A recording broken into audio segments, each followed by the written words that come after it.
반갑습니다. 7월 1일 수요일입니다. 오늘 저에게 주신 하나님 말씀 구약성경 시편 107편 1절에서 22절까지 말씀입니다. 시편 107편 1절에서 22절 말씀을 읽어드리겠습니다. 여호와께 감사하라. 그는 선하시며 그 인자하심이 영원하미로다. 여호와의 성량을 받은 자들은 이같이 말할지어다. 여호와께서 대적의 손에서 그들을 성량하사 동서남북 각 지방에서부터 모으셨도다. 그들이 광야 사막길에서 방황하며 거주할 성읍을 찾지 못하고 줄이고 목이 말라 그들의 영혼이 그들 안에서 피곤하였도다. 이에 그들이 근심 중에 여호와께 부르짖음에 그들의 고통에서 건지시고 또 바른 길로 인도하사 거주할 성읍에 이르게 하셨도다. 여호와의 인자하심과 인생에게 행하신 기적으로 말미암아 그를 찬송할지로다. 그가 사모하는 영혼에게 만족을 주시며 줄인 영혼에게 좋은 것으로 채워주심이로다. 사람이 흑암과 사망의 그늘에 앉으며 곤고와 쇠사슬에 매임은 하나님의 말씀을 거역하며 지존자의 뜻을 멸시함이라. 그러므로 그가 고통을 주어 그들의 마음을 겸손하게 하셨으니 그들이 엎드려져도 돕는 자가 없었도다. 이에 그들이 그 환난 중에 여호와께 부르짖음에 그들의 고통에서 구원하시되 흑암과 사망의 그늘에서 인도하여 내시고 그들의 얽어맨 줄을 끊으셨도다. 여호와의 인자하심과 인생에게 행하신 기적으로 말미암아 그를 찬송할지로다. 그가 놋 문을 깨뜨리시며 쇠 빗장을 꺾으셨음이로다. 미련한 자들은 그들의 죄악의 길을 따르고 그들의 악을 범하기 때문에 고난을 받아 그들은 그들의 모든 음식물을 싫어하게 되어 사망의 문에 이르렀도다. 이에 그들이 그들의 고통 때문에 여호와께 부르짖음에 그가 그들의 고통에서 그들을 구원하시되 그가 그의 말씀을 보내어 그들을 고치시고 위험한 지경에서 건지시는도다. 여호와의 인자하심과 인생에게 행하신 기적으로 말미암아 그를 찬송할지로다. 감사제를 드리며 노래하여 그가 행하신 일을 선포할지로다. 아멘.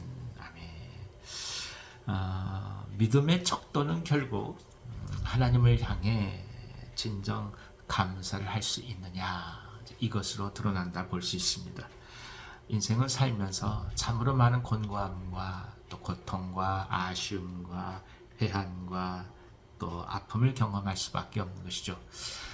그래서 오죽하면 불가에선 이것을 108가지의 번뇌라고까지 얘기하겠습니까? 그 정도로 삶은 고해라고 할 만하죠. 그러니까 인간의 실존 그 자체를 깊이 직시하는 사람들은 솔직한 얘기로 감사가 뭔지 모릅니다. 매 순간 원망하고 불평할 수밖에 없고 무엇인가 누군가를 향한 탓을 할 수밖에 없고 동시에 이상과 현실 사이의 괴리 속에 스스로 말할 수 없는 괴로움을 느껴갈 수밖에 없는 것이 인간이기도 합니다. 그러나 그럼에도 불구하고 시편 기자는 이런 상황 속에서 하나님을 향하여 하나님께 감사하라 라고 1절 말씀의 시작을 열고 있습니다. 이스라엘의 역사 속에서 하나님의 긍휼과 인자함이 어떻게 지속되었는지, 어떻게 역사하셨는지를 깊이 바라보라라는 것입니다. 우리가 여기서 복음을 접하면서 특별히 자기 삶에 대한 인생 간증과 고백이 왜 중요한지를 우리는 깊이 깨닫게 됩니다. 힘들고 어려울 때, 어느 경 낙심이 들 때, 모든 것을 다 내려놓고 싶을 때, 그때 또 한 번 우리가 하나님 앞에 나가면서 기도해야 될 것은 우리의 과거의 삶 속에서 역사하셨던 하나님의 손길을 찾는 것입니다. 그러니까 인생의 고백이죠.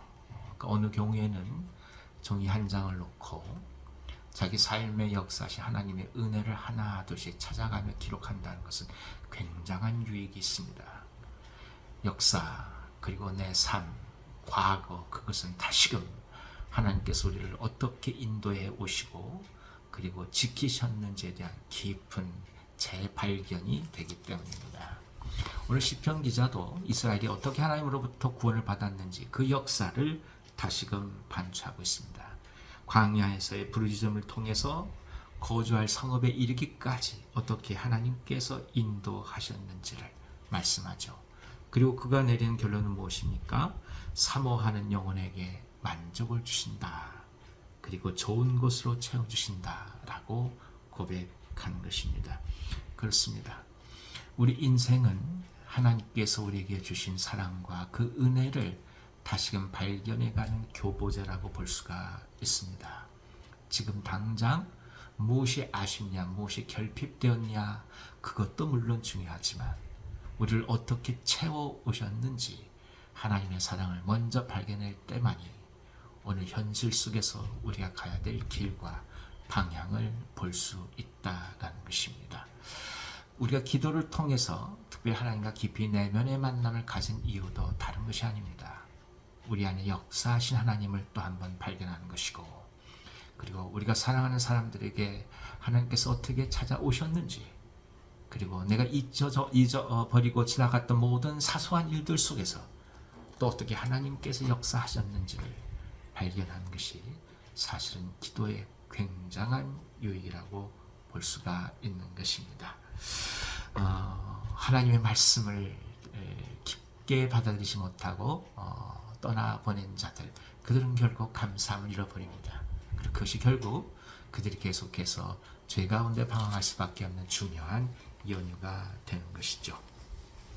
하나님의 말씀을 거역했을 때 나타나는 그 현상을 가리켜서 오늘 성경이 이렇게 얘기합니다. 흑암과 그리고 사망의 그늘에 앉아서 곤고와 쇠사슬에 인간이 매일 수밖에 없다, 이렇게 말씀하고 있죠. 그렇습니다. 우리가 하나님의 말씀을 기억하고 그 말씀의 삶을 맡겨야 할 이유가 바로 여기에 있는 것입니다. 하나님의 말씀만이 모든 빗장을 꺾으십니다. 결국 진정 지혜로운 자들은 하나님의 말씀을 벗삼아서 오늘의 삶을 맡기고 그 말씀에 의지하여 오늘을 깊이 살아가는 사람들인 것입니다. 그리고 그 말씀에 붙들릴 때만이 그래도 진정으로 하나님 앞에 부르짖어 기도할 수가 있습니다.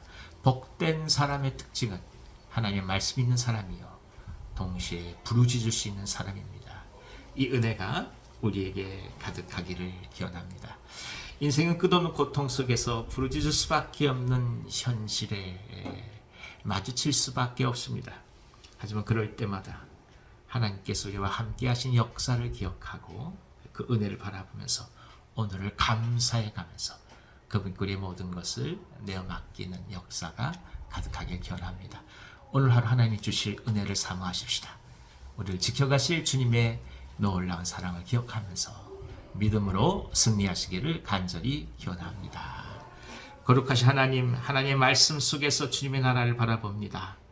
성령께서 역사하여 주시고 말씀에 사로잡힌 바 되어 그리고 주님만을 기뻐하며 감사할 수 있게 하여 주옵소서. 병상의 환우들 지켜주시고 주의 긍휼의 손길로 보듬어 주옵소서. 예수님의 이름으로 축복하고 기도하옵나이다. 아멘. 아멘. 오늘 하루도 기쁨으로 승리하시기 바랍니다.